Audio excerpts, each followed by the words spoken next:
occasionally. Some things are very important to me, some things aren't quite as important. Um, this particular situation on this particular job, I weighed the plus and minuses of the job as far as time and how far I wanted to pursue it. And I decided that being it was a track engine and being it wasn't going to be run every day or every once in a while on the street with a belt drive, I decided to change my view on that. Typically, if I can make it the way I want it, I will, but you know, you got to weigh everything out, and that's what you'll see in this video. So I wanted to go one way, and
Okay, we got the washers, thrust washers on the cam hub. Everything's tight. We're going to put the retaining plate on it. We're going to use the thinnest shim to start out with. They have, excuse me, where the cam sets in the block, you can adjust for tracking on the lifters. I checked it, it looks good. They don't supply them. I have these. I have lots of these. I don't have anything thinner than a 10. If I did, I'd probably throw it in there. I like my end plate tight. I figure it's going to wear in a little bit. So I like to start out around 5. That's what we're going to try for. Jessel and Comp, apparently, the shims are all the same. At least I looked at them and I checked them, but I hang on to them. And like I said, I checked the lobe tracking on the cam, and the cam does look good just where it is. Comp doesn't supply the shims, but I have shims to shim the cam back if I needed to. It's one of them days where I'm dropping everything on the floor. So anyhow, we'll take this all back apart and then I'll recheck it again. Okay, I've checked the end plate with a shim and without the shim. I was going to run it without a shim, but I started. So I'm going to put it in at 10, and like I said, I prefer it to be tighter, but you know, it's one of these deals where it's a track only car, and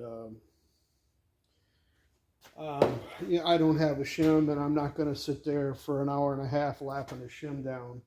I just ain't going to do it. So it's going to have to be good the way it is, and I'm sure it'll be fine. It's a little bit looser than what I want, but it's not excessively loose. I always take the keyway out. I take the key out of the keyway. I don't want the seal getting caught on that. So I'm going to take that out, and I'll put the retaining plate on the front of the engine. Then of course the belt, the gear, done.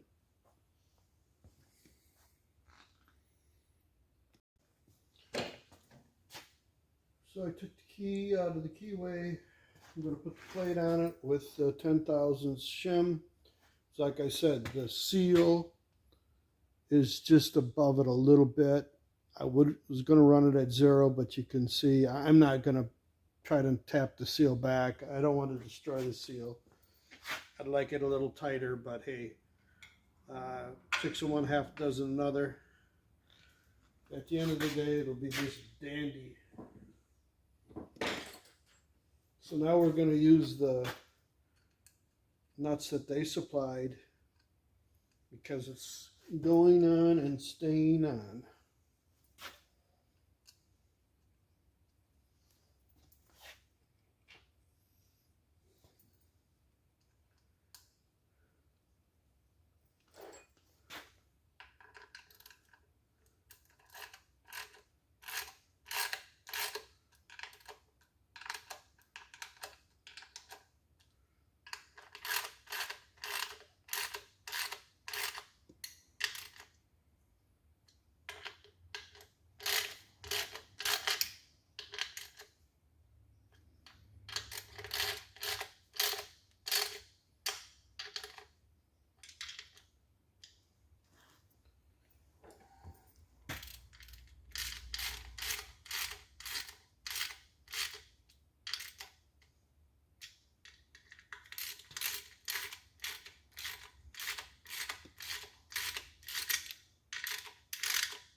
Okay, all on and all together, and I'm done with it.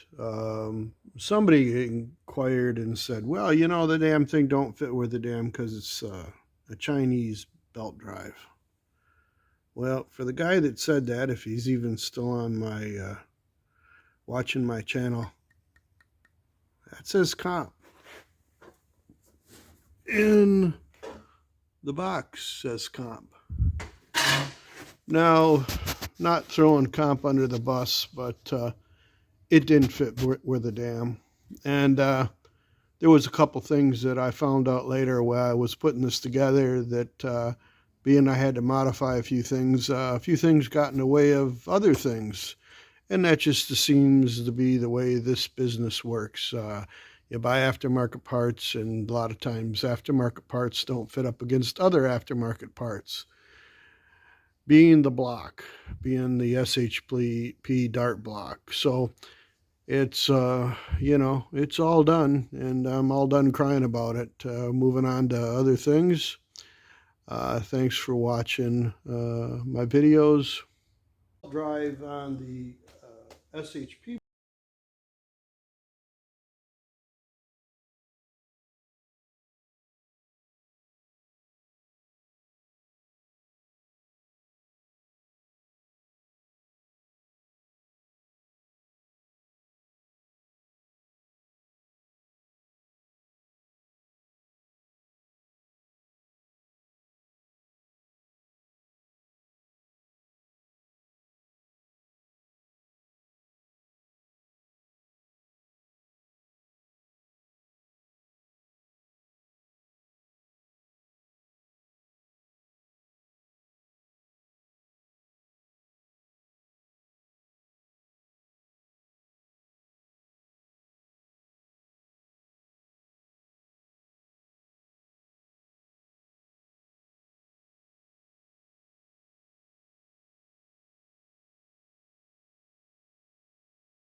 Well, we got to do a little more cleaning on this. I had the Dart SHP block video. I tried running that twice. I had problems with it. It was just a short little video on me finishing up that belt drive. It didn't work out the way I wanted it to, neither did the video. I think I got it all sorted out. If you want to watch it again, you're most certainly welcome to it, or not. You know, I'm an engine builder. I'm not much on video stuff. I'm learning, but I'm doing the best I can with the equipment that I have, which is a phone, and I've had some problems with the app that I've got that lets me edit my videos. So the SHP block is all covered up, waiting for the customer to pick it up. When he picks it up, we're moving on to the 383.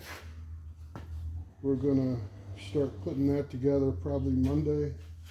I got a lot more prep work to do. I'm gonna run brushes through everything and get it all cleaned out with mineral spirits before I jet wash it. And then after I jet wash it, I'll wash it out with lacquer thinner, and then I'll blow it out with brake cleaner.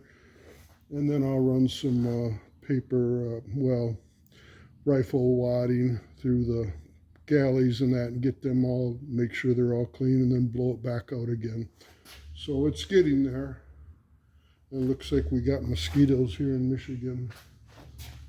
They're already starting to try to carry me away. So yeah, so I mean, sorry about the one video. I'm working on that stuff, trying to straighten it out. Probably throw this on here so you have at least something else to watch. You know, if I get more people watching my videos, maybe I'll try to get some better editing equipment and actual camera that takes videos and not my phone. You know, there's only a certain amount of content I can put on the phone, and then it kicks it off. So then I lose a bunch of stuff. So, well, thanks for watching my channel. I'll try to keep you entertained.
Okay, I thought I'd go over this with you. I don't know if I've gone through this before on other videos, but when you bore a cylinder wall out, you always want to break the edges down here, because the piston, when it comes around on the crankshaft, because the skirts sometimes, depending on what stroke it is out a little further, it'll shave the skirts.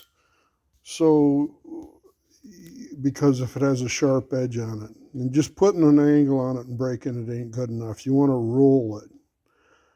You want to be able to put your fingers on this and push on it, and you want your finger to roll right off of it.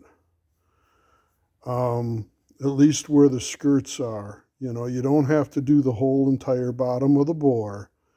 And some people think that I do things a little excessive, but you want to break the edges and you want to roll that. And you want it to feel like an old bar of soap. And you've probably heard me say that before. But you want to run your finger across it and push on it. And your finger should roll right across it.